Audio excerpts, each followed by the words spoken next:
चिराग पासवान का तपस्या अब बहुत जल्द ही पूरा हो जाएगा। भादो और पितरपक्ष के बाद अब मंत्रिमंडल में शामिल हो सकते हैं चिराग पासवान और बिहार के लिए एक बड़ा चेहरा भी बन सकते हैं। जिस तरह से सीएम नीतीश कुमार विपक्षी दलों को एक कर रहे हैं और 2024 में भाजपा को सफाया करने का प्लान बना रहे हैं, अब मास्टर स्ट्रोक बीजेपी भी खेलने जा रही है। बीजेपी का हनुमान कहे जाने वाले चिराग पासवान को मंत्रिमंडल में कभी भी जगह मिल सकता है। इसका आधिकारिक ऐलान अभी होना बाकी है।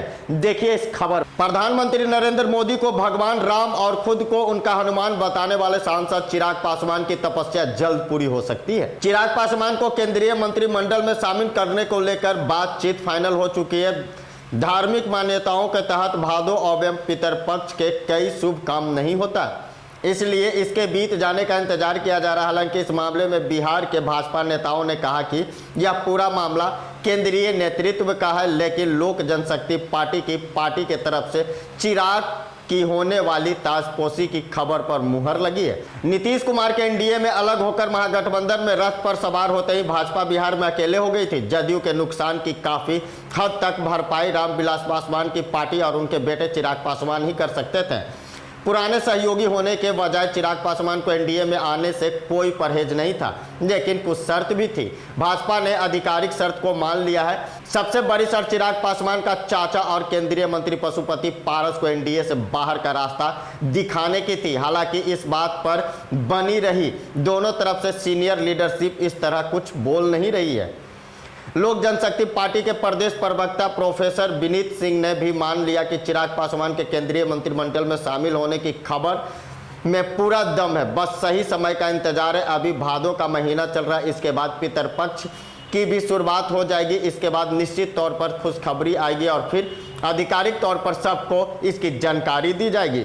2024 के लोकसभा चुनाव के लिए पूरी तैयारी। चुनाव को ध्यान में रखते ही हुए हर पार्टी अपने हिसाब से प्लान तैयार करती है। जिस हिसाब से मुख्यमंत्री नीतीश कुमार ने पलटी मारी है, उस हिसाब से गठबंधन का स्वरूप और बड़ा होगा। यही कारण है कि केंद्रीय मंत्री अमित शाह बिहार दौरे पर आने वाले चुनाव के नजदीक आने पर स्पष्ट हो जाएगा कि कौन सी पार्टी किस तरफ रहती है। केंद्रीय मंत्री और भाजपा के कद्दावर नेता की भूमिका सफल हुई। इस सवाल पर प्रदेश प्रवक्ता हामी भरते हुए कहा कि उनकी भूमिका सफल होती दिख रही है। उन्होंने केंद्रीय मंत्री के नाम पर बिना खुलासा किए बताया कि वो लगातार चिराग पासवान से एनडीए में शामिल होने के मुद्दे पर बात कर रहे थे, पर हमारी कुछ शर्त थी जिसके सामने पहले भी रखी गई थी। लोजपा कभी भी भाजपा के विरोधी नहीं रही है।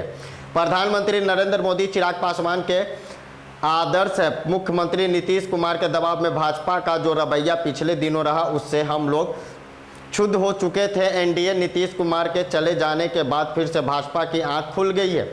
हम लोग भी उन्हें सहयोग करने के लिए तैयार हैं।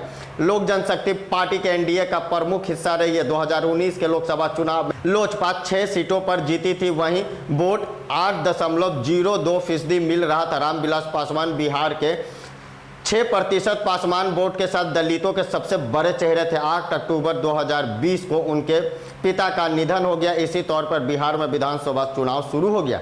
एनडीए के अलग होने पर चिराग पासवान ने चुनाव लड़ा। उन्होंने सीधा घोषणा कर दी कि वे नीतीश के साथ चुनाव नहीं लड़ सकते, मोदी से कोई बैर नहीं है। इसके बाद बिहार में खेला हो गया।